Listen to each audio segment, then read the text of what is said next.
Bonjour et bienvenue pour notre drôle d'Europe à Madère, petit archipel au cœur de l'Atlantique qui appartient au Portugal.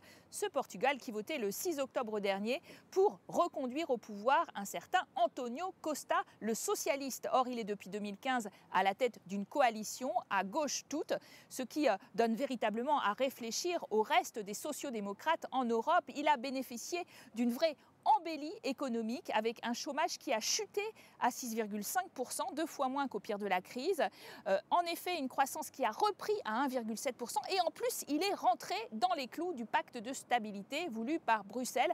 Alors, à qui doit-on ce miracle économique? 2 eurodéputés de droite et de gauche s'affrontent sur ce thème.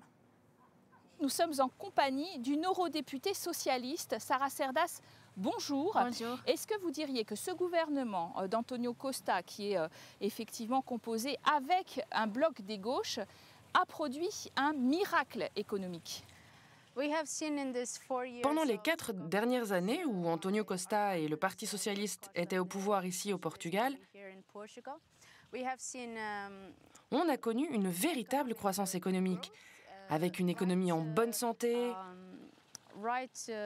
plus d'emplois, les retraites et les salaires qui avaient subi des coupes budgétaires avec les mesures d'austérité ont augmenté. On a offert aux gens une meilleure qualité de vie. C'est vrai que le gouvernement d'António Costa, on lui reproche d'avoir peu investi dans les infrastructures, puisque cet investissement est tombé de 5% du PIB à 2% dans les dernières 8 années. Vous parlez d'une baisse d'investissement qui a eu lieu sur les 8 dernières années. Mais António Costa n'est à la tête du gouvernement que depuis 4 ans. Donc ce qu'il s'est vraiment passé ces 4 dernières années, c'est qu'il a mené une politique visant à redonner aux gens ce qui leur avait été enlevé, d'offrir aux familles un peu plus de prospérité. Certains disent que cette croissance est très fragile, avec un endettement à 120% du PIB par exemple, qu'elle ne sera pas durable. Notre ministre des Finances est tout de même devenu le président de l'Eurogroupe, qui préside l'euro. Et ces 4 dernières années, le Portugal a connu un rebond de prospérité économique. La croissance, elle est aussi due à un rebond du tourisme dans votre pays l'année dernière, 12% du PIB, c'est beaucoup. Est-ce que ce rebond est durable lui aussi ? On est réputé pour être une destination touristique et on est très fiers. On est très fiers de recevoir tous ces gens dans notre pays, dans nos régions, nos îles. Et ici Madère d'ailleurs, c'est une région très très belle, région autonome, très très touristique aussi. C'est important de garder en tête que le Brexit va arriver. Or, le Royaume-Uni est un marché important pour nos produits, il nous apporte beaucoup de touristes. Donc il faut une stratégie pour se préparer et gérer le départ du Royaume-Uni.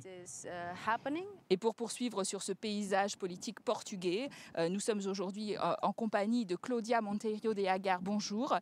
Vous êtes eurodéputée de l'opposition, du centre-droit donc. Vous avez le sentiment que ce gouvernement de 2015, il reste très populaire. Vous l'aviez pourtant qualifié de Geringonça bidule. Nous, à droite, nous croyons à des politiques qui défendent l'économie. Donc mon parti politique et moi-même, on ne reconnaît pas que ce Geringonça, ce bidule de coalition, soit un succès.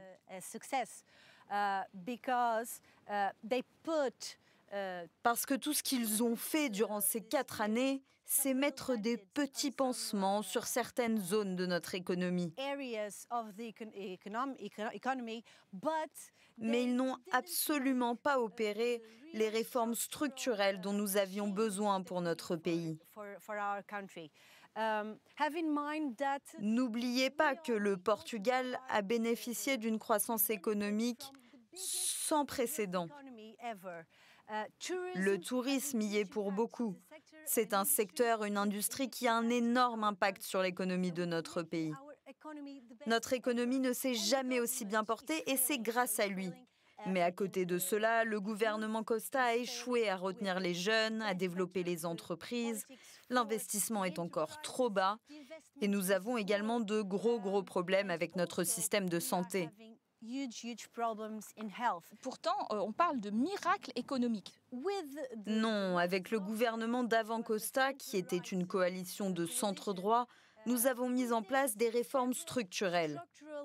Mais il ne faut pas oublier qu'à l'époque, nous étions sous aide européenne pour le pacte de stabilité. La Troïka. Soumis à la Troïka. Donc on était obligé de mener une politique d'austérité tout en essayant de mettre en place des réformes structurelles pour le futur.